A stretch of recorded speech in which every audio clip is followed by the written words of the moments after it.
Hi, welcome to another exciting episode of the Andre The Beast Crayton Show. Today, we're going to go into one woman's message, one woman's journey into two areas: divorce, family values, support systems, and more importantly, something that a lot of people deal with, whether you're male or female, but this is call it what it is: age discrimination in the workforce, and how that can really take a toll on you, especially when you have a family, especially when you're married, and even more so if you're married and you're dealing with bullshit in the marriage and you need this job and you get passed over because you just don't have the right age. Today, all the way from New Jersey, we have a woman who went through all this and definitely is keeping that beast mindset. She's here to tell her story that no matter what, age is just a number. And if you keep fighting, even through an ugly divorce, you can still keep going. I'd like to welcome to the show, the one, the only, the new author, because she also is getting ready to write a book, Marcy Harrington, to the show. What's up, Marcy?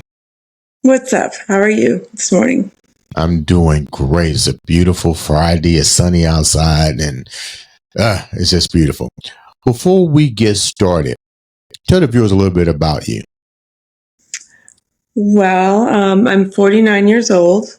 I'm divorced, single mom for most of the time. I grew up in Chicago for most of my life, moved to New Jersey as a part of my ex-husband's job, and now I'm staying in New Jersey. I spend the money to live in a really good school district for my kids, and I'm basically here for them, and I'll be here till they're done with school because it's important to not, rip them up from everything they've got going on. And I pay a lot of money to live in the school district too. So, but I'm in New Jersey. Recently lost my job a little over a week ago, and have been working hard at trying to get back out there and trying to really secure the next best thing, which I know is out there. It's just a matter of time. Now, let's talk about your job for a minute, because that's one of the reasons that you're here. So we'll start there. You're from Chicago. You wind up moving to Jersey, but let's stick with the job for right now. How long have you an accountant? How long have you been an accountant? Is that what you went to college for? Yes, it is. Yep. Been doing it forever. So what's forever? Because you're 49 years old. What's forever? Since I graduated from college in 1997. So we won't get into the firm or whatever, that the company that you work for, but you was a pretty dependable employee, right? So tell me, what were some of the things you had to do with your job? What was your job titles? Like, what was your role with this company? With this company, I was a senior accountant, but I've had so many different roles in different industries throughout my time, doing accounting after college, where I was working with, financial services firms.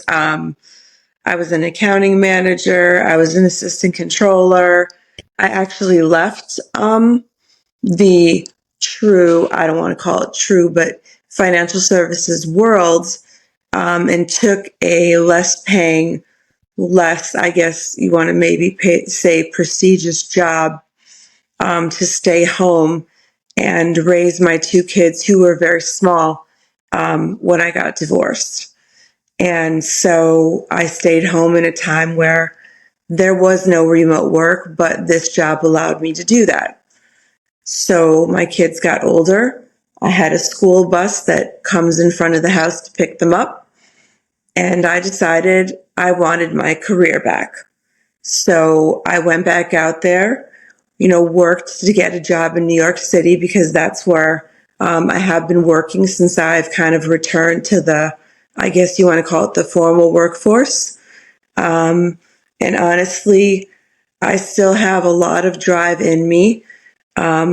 I feel like I could still go very far, and I really want to. And, like you were saying, we were talking about age. I think that maybe there's a misconception that people that are older don't have that. Maybe they just want to go and sit behind a desk and do the same thing every day. And I don't want that. I want to have opportunities. I want to progress. And I feel like I have plenty of years left in me for that. Now, the company that you work for, was there ever any indications of something like this happening to other employees that work for this company that you witness, or why do you feel like that your job was easily replaced by someone that was younger? Well, the company, just because of the way the markets were, the company had been doing, making some changes, we'll say, prior to this. The company that I was working for had gotten acquired by another company, and they'd said, there would be some redundancies amongst the companies, and that they were going to have conversations with all of us about all the tasks that we do. So it could have been coming, and I actually started applying for jobs prior to that just to be prepared. So I can't even tell you how many hundreds of applications I've sent out and how many rejection letters that I've gotten even before I actually got terminated. But when I got terminated, there was another person that worked for my company, not one of the acquiring companies, who was about 15 years younger than me, had only been there less than a year, and I had been there for over 2 years with my experience. So why do you think that I know this ain't the company speaking on behalf of it, because I don't want to go there, but nevertheless, you got let go of. Your co-workers, or one of your co-workers, succeeded you. 15 years difference in age bracket, far less experience. Why do you, but still, why do you think that they let you go? It's like I would keep more experience. Did it have to do with money? Did you make more money than the other person? Like, really, why do you think that you was targeted? I don't know. And no one ever told me why. I just got a message Wednesday morning saying, "Can you talk?" My boss was on the phone, HR was on the phone, and they just gave me the message then, and that was it. Then they just cut me off from everything, sent me the box for my computer because I'd been working from home. And I actually, they gave me a certain amount of severance. I did go back with the help of a very good friend and colleague of mine from a former job, and came back to them kind of with a counter offer, asking for more, explaining, the difficulties of finding a job at my age, also explaining, that I did do excellent at the company. My last bonus was 20% of my salary. So there weren't indications that it was going to be me at all. When you went back to HR and you talked about these key factors, your age, what you did, the difficulties going back into a different job transition, how was it met? How did they address that? They said that we have received your request and we will get back to you. So I've still not heard. I haven't heard anything yet. I sent the letter back. It was Friday actually, so it's been about a week. I know you sit now and ponder on why do you think it happened, but realistically, why do you think that happened? I honestly have no idea. I don't want to make assumptions because I don't want to, be incorrect about anything that I'm saying in terms of, the other person and the reason why it happened, but I'm not sure. I'm really not sure what happened behind the scenes because I never even had a chance to meet with the new company to describe, all of the things that I do. And honestly, the person that they decided to keep was already doing some of the tasks that I used to do because once we hired her, I was able to take on more. And honestly, in a short period of time, they had let my old boss go. A coworker of mine was decided to leave. So I've never said no to them to taking on new responsibilities. I worked weekends. I had deadlines, and I never said I couldn't make the deadline. If I had to be up till 2 in the morning, I would be up till 2 in the morning. If I had to work on the weekend, I would work on the weekend. I always made things happen. I'm a person like that. You give me a deadline, and it happens. Knowing that you're a person that makes things happen and knowing that you've given every ounce of your being to a company. Now, this is a two-part question. You don't have to mention the company's name, but is it a company that's known globally, worldwide? No. So it's almost a private company. Yes. But how long have they been around? Roughly 15, 20, 30 years? You mean in general or the Yeah. company itself? Yeah. The company itself has been around 10 years. So 10 years, and you devoted how much time to the company? How many years? Over 2 years. Over 2 years, doing overtime, doing whatever it takes. How does that make you feel knowing that you given all of your time, even some moments away from your family, your two kids and your husband? I mean, how does that make you feel now? Well, at that point, I didn't have a husband, so it was just me. Mm-hmm. I spent a lot of time away from my kids, a lot of stress, and unfortunately, being very stressed, I wasn't always the mother I should have been or could have been. I wasn't a bad mother by any means, but I could have devoted a lot more time to them. The other thing, at first I had a lot of mixed feelings. I was sad just because of the change. One of the people from there reached out to me and said, it was really great working with you. I reached out to multiple other of my former colleagues on LinkedIn just about the situation. And then it also made me mad, honestly, that I put so much of myself into it for it to come to this and to be given no explanation for what happened. And had it been someone from one of the other companies and, she did the same things I did, they had to make a decision. Okay, they kept that person. This person was with my exact same company. So the fact that, I trained her on things and she was doing things that, I had done prior and I was doing so much more.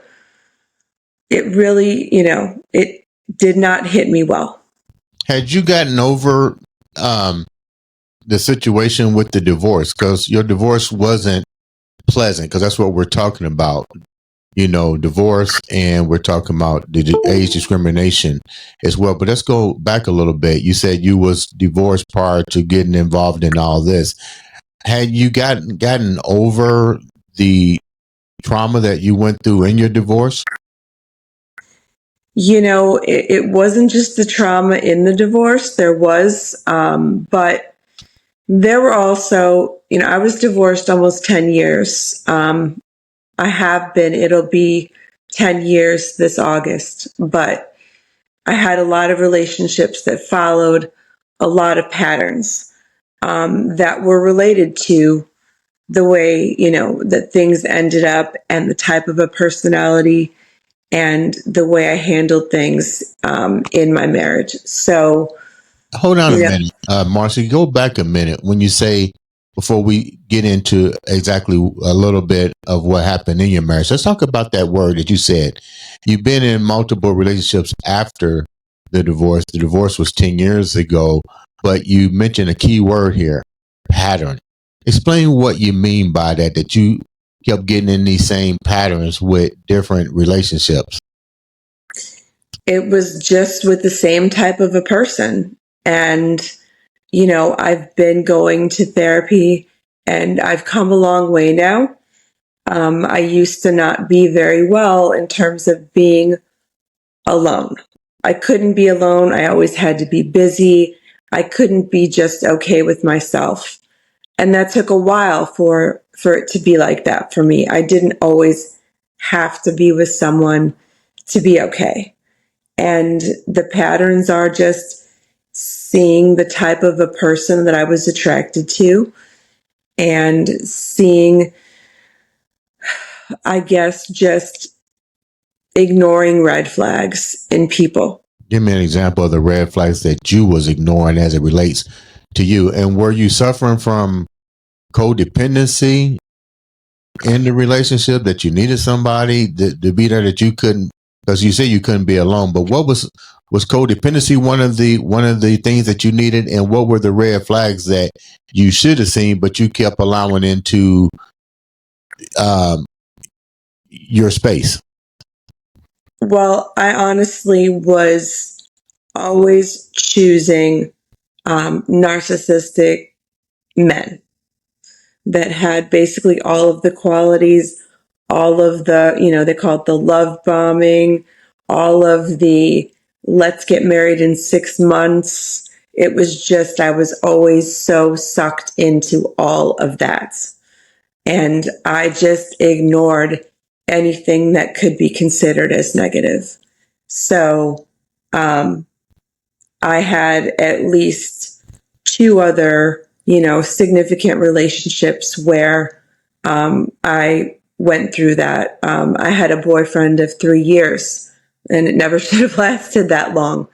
But I could only walk away for so long, and then I was just drawn back. And, they call that the whole trauma bond thing. Your brain knows, well, your heart knows also, but you shouldn't be with that person. It's not right. It's never going to be right.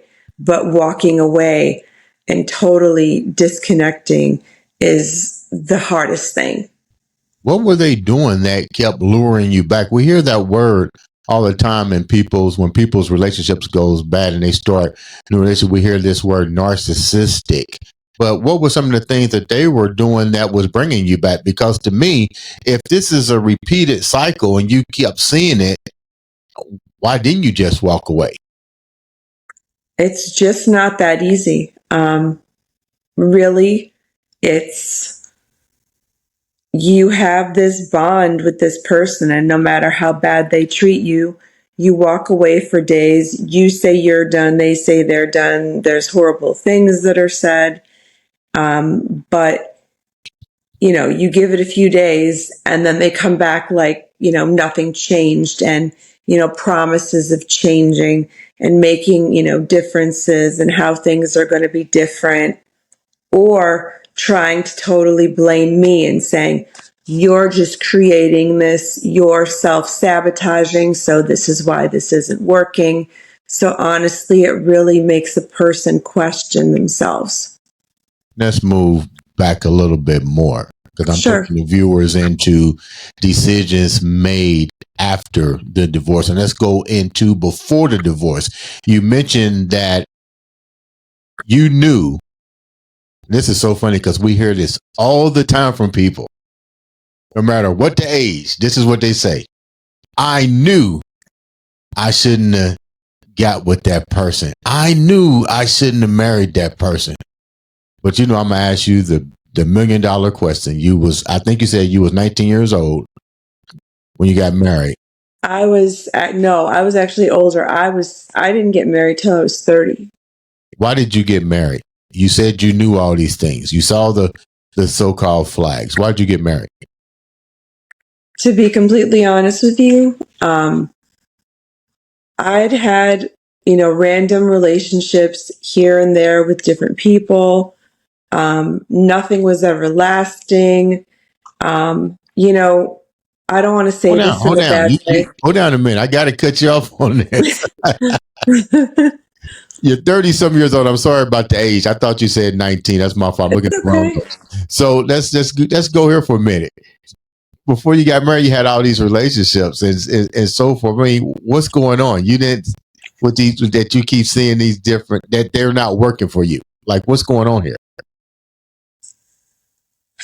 Well, it's bad judgment on my part, 1000%. Really believing and having a good heart and thinking the best of people is one thing. And I think that, that's something I work on too. Another thing is just having people be very smooth. And to be honest with you, I don't want to sound like I'm full of myself or anything, but there were just way too many men that only wanted me for looks and whatever they could get out of me.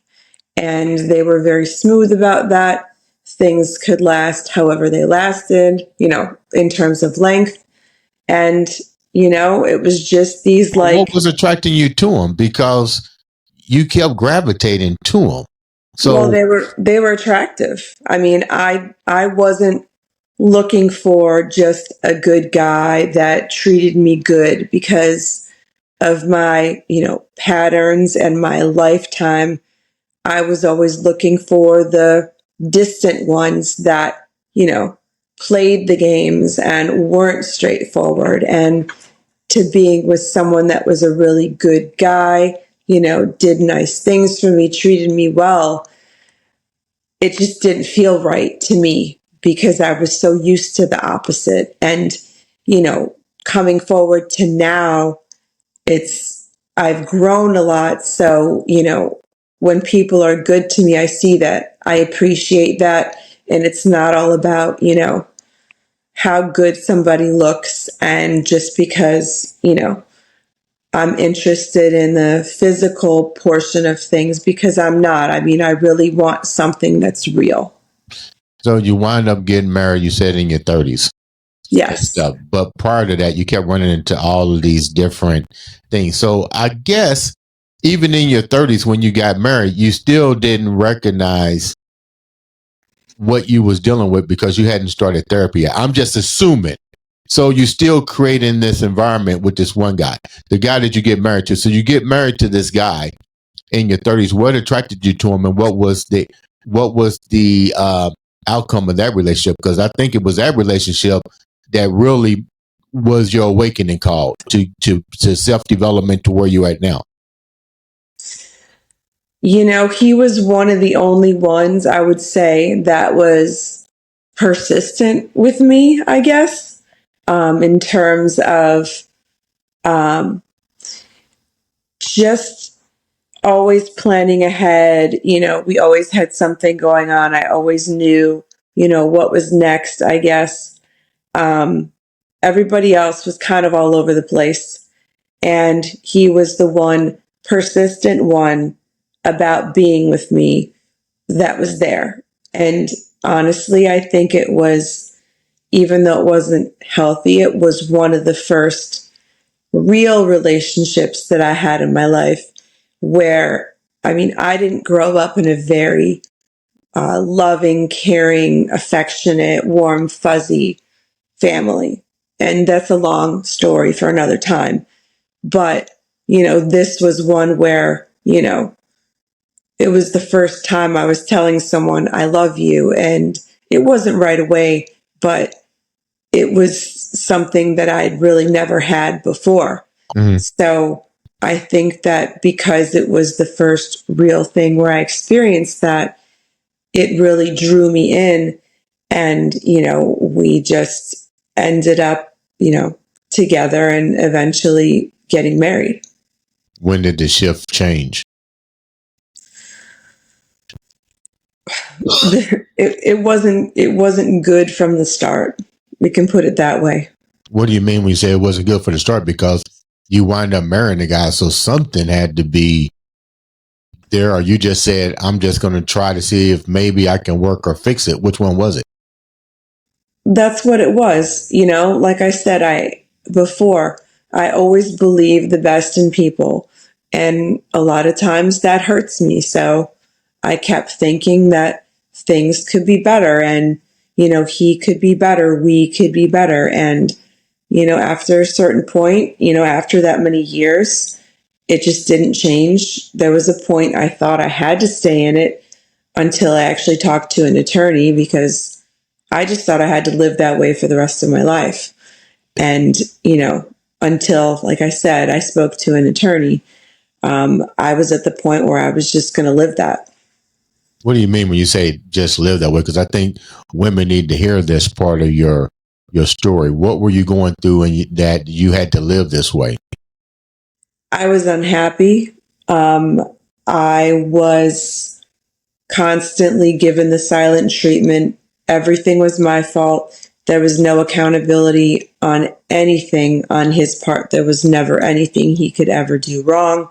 I was the mother. He would go to work at 5 a.m, come home at 7 p.m. And I was the one that was home, raising the kids from, dusk until dawn. It was very hard. I had no family around me when I had my kids. I was very alone. I went through a lot during that time. So I always thought it was just how it had to be. You mentioned you had no family. What was the disconnect between your family? What was that like for your family, and why wasn't your family involved? They were too far. I mean, my mother was in Illinois and I was in New Jersey, and I really had no one when I moved out. Your relationship that you accepted, was it mental? Was it physical? Was it verbal? Was it all the things rolled up into one? What do you mean by that? My relationship, or In your marriage, like we hear people say they stay in things. Do you stay in a relationship because you're getting beat? Do you stay in a relationship because you're getting verbalized? Do you stay in a relationship because your husband is doing inappropriate shit? I mean, what was it like for you doing that? a lot of verbal and emotional abuse. But you saw this prior to getting married. I did.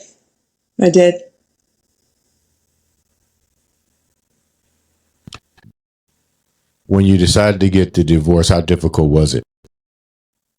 Because you just indicated earlier that you thought that's what you had to stand. You thought that you had the capabilities to change him. But more importantly, this is a two-part question. How difficult was it for you to leave? And who helped you to make the decision to walk away?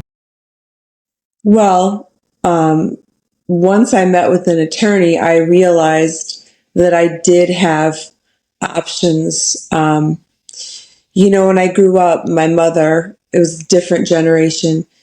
She stayed with my father forever. The relationship was not positive. My mother kept money saved for herself in case she ever needed to leave or do something. And I always saw how dependent, women were back in that age on men. And I grew up, and that's why I got an accounting degree. I said I was never, ever going to put myself in a situation where I had to stay in a relationship because I couldn't be alone and I couldn't support myself. So I wasn't sure. I didn't know anything about divorce or alimony or child. I knew nothing. So really, once I went and I met with an attorney, and I spoke to her and she went over everything with me, I realized that I did have an out, and it was something that it took me a while to make an actual decision. But I'm the type of person, I will completely research something. Once I have a decision, it's done. Let's go back a little bit more. You mentioned your mom and you watched your mom save money. Two-part question on this. Your mom stayed in a relationship, so your mom never left. Correct. Your mom never left. She stayed there. So I take it that your father was verbally abusive? A lot more than that. And you've witnessed all of this. So let's move back a little. Let's move forward a little bit. Did you not start seeing yourself emulating, even though you're trying to get out by getting a degree, because you see that's an scapegoat for you to not repeat or emulate the family legacy? Yes. Did you not begin to recognize yourself falling into the same pattern in your own lives, in your own relationships? I mean, absolutely. And, a lot of it has to do with, you grow up a certain way. Mm-hmm. You have parents that are who they are. And, the way you're treated when you're younger or experiences that you have, how they really do follow into your relationships in the future. And I saw a lot of that after the fact, but those are the things that you figure out and you really dig into in therapy. I agree 100%. Let's go back. Let's go back again. Okay. Go back in, because I want people to really resonate with your story. So let's go back. And the reason I'm saying let's go back and moving forward is that way you can understand how even going through therapy helped you to get to where you are today. So let's go back a minute. Let's talk about the household. When you're in a household with your mother and your father, and you are a daughter, most fathers really gravitate to their daughters, and they don't want to bring a negative image, because you want your kids, male or female, your son or your daughter, to really have role models. How did your dad perceive you? Because evidently this was the abuse hidden from you, from you guys? It was perfectly there. You're talking about at home. Yeah. Oh, it was right in front of me. Your dad never said he was sorry, tried to hide it from you guys. What was was he traumatized as a child? Do you know? I think he did have definite trauma when he was younger. I mean, I don't condone any abuse, period. But people need to understand that some people don't mean to do it either. They have traumas, and a lot of times they don't know they have these things. But this is a prime example of you recognize something wasn't right in the household as a child, and then start developing coping mechanisms at such a young age to say, okay, well, I need to be independent. I need to have more money. But still, you wind up being codependent and afraid to be alone. Why do you think that happened? Like I said, I think that I didn't realize that I had any other option other than staying, in that marriage. I really didn't. I just thought I had to be there in that forever, because I didn't think I could take my kids out and, support them on my own, because the last thing I wanted was for them to ever, either of them, grow up thinking that what they saw, even at a very young age, was okay in any way, shape, or form. And that was my main reason for leaving. Is it came to a point I had just had enough. I knew things weren't going to change. And once I did my research, there was nothing for me to do but move forward. You wind up. When did you start going to treatment? When did you start going to a therapist? I had a therapist all along, honestly. some of them better than others. Even through even before you was divorced from your husband, you was going to therapy. I was. So I take it that you were sharing what you was dealing with in your relationship. I take it that you was talking to your therapist about what your trauma was, and as a young lady, I don't see a therapist telling somebody to stay in that situation. Very true. Very true. I think they told you to leave, but you stayed, thinking that your concept to relationship was going to make a difference. Am I correct? Yeah. I mean, I had one therapist very recently in a relationship that I had, about 6 months or so ago. And she said, Marcy, whatever you do, I don't care. You need to get out.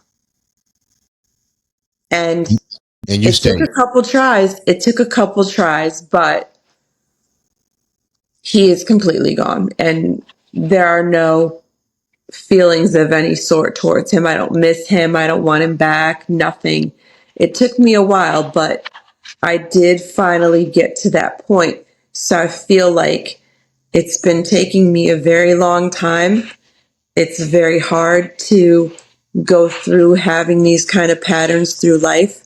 Mm-hmm. But, if you work hard enough and you're dedicated enough to doing it and to really digging into yourself, and really putting the work in and getting getting away from these relationships, that it can be a really positive thing, for future relationships and going forward. Your mom stayed in a relationship for the sake of her kids, I assume. And I'm just hypothetically thinking maybe she had abandonment issues too. Who knows?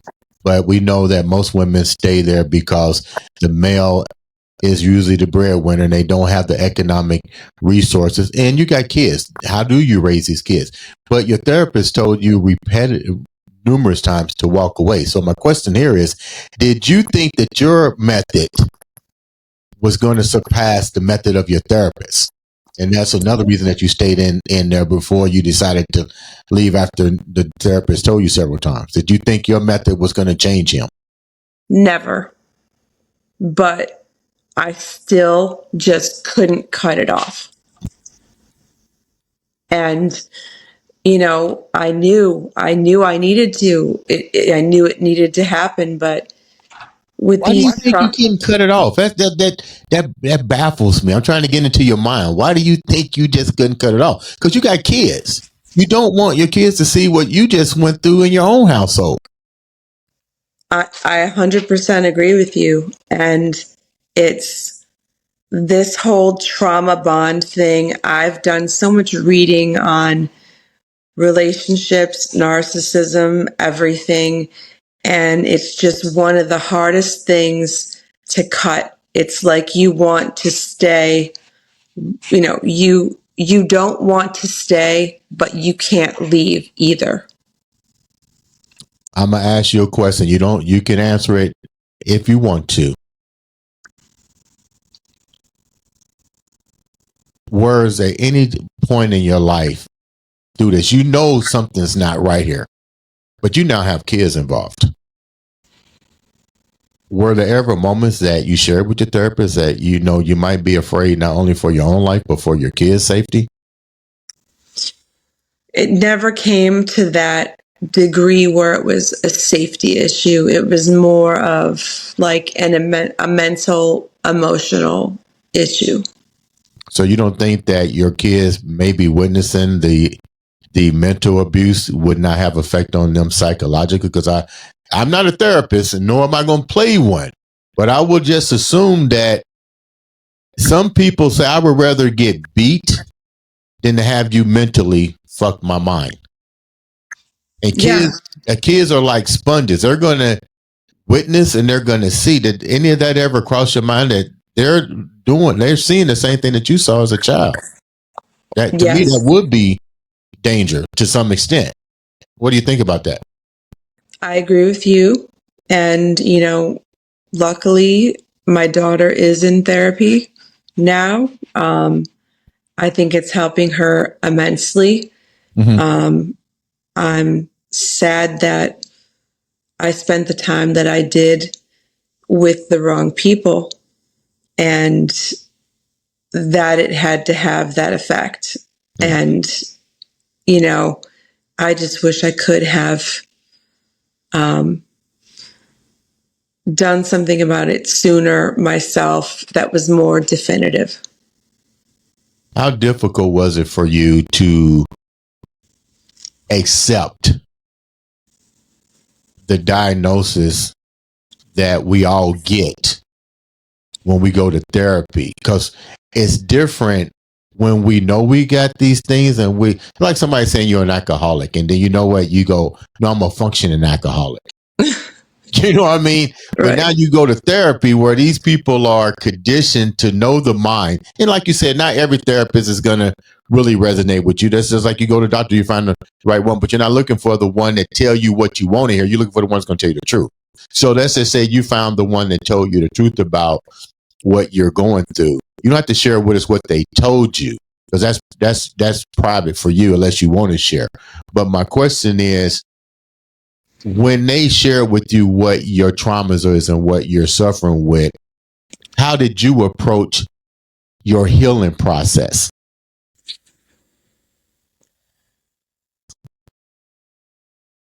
With myself alone and going through it and finding myself, really, because, they can help guide you a certain way, but the only person that really has control over what you're going to do is yourself.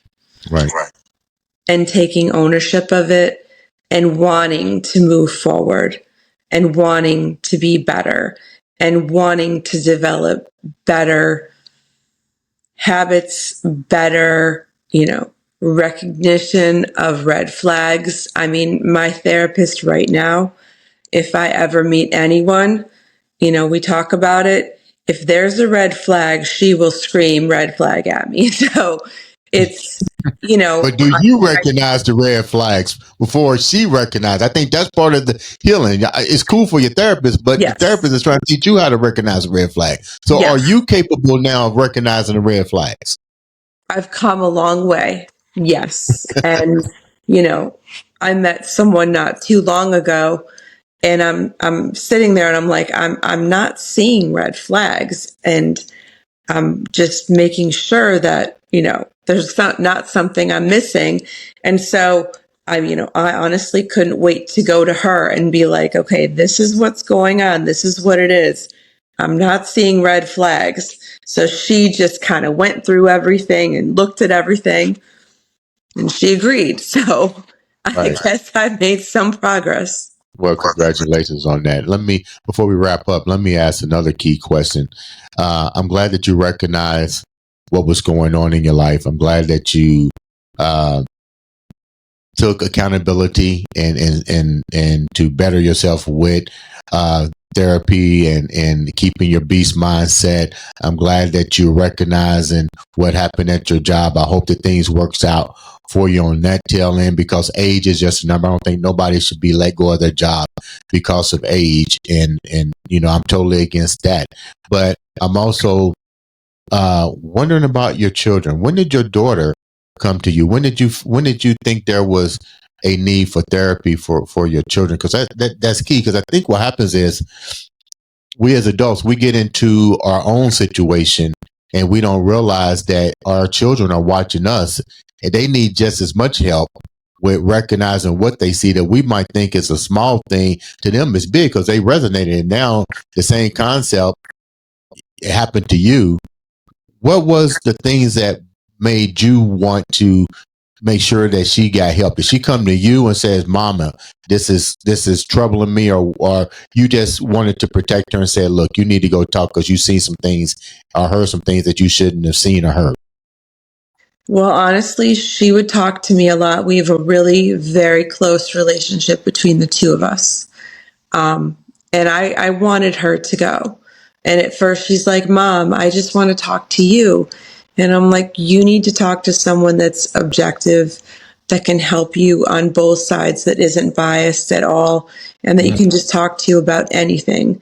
And so finally, eventually she agreed to do that because, I love that we have the relationship that we do, but I know that I'm not the person, or I knew that I wasn't the person that could really, have an impact and help her.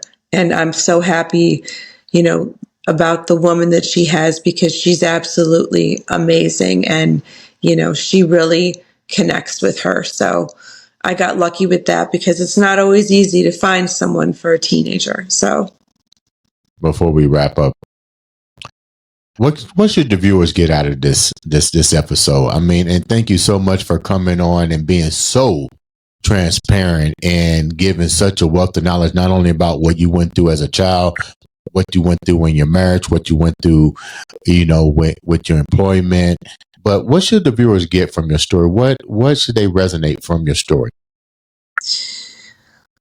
That there is always a way out of things. When you're unhappy in a bad situation, whether it's a job, whether it's a relationship, there's always a way out. And if things aren't good and things aren't right and you're not happy, there is something out there that's better for you, and it just hasn't found you yet. Marcy, thank you so much for those words, coming on the show. Keep us posted on your journey. I wish you the best. Wish your kids the best.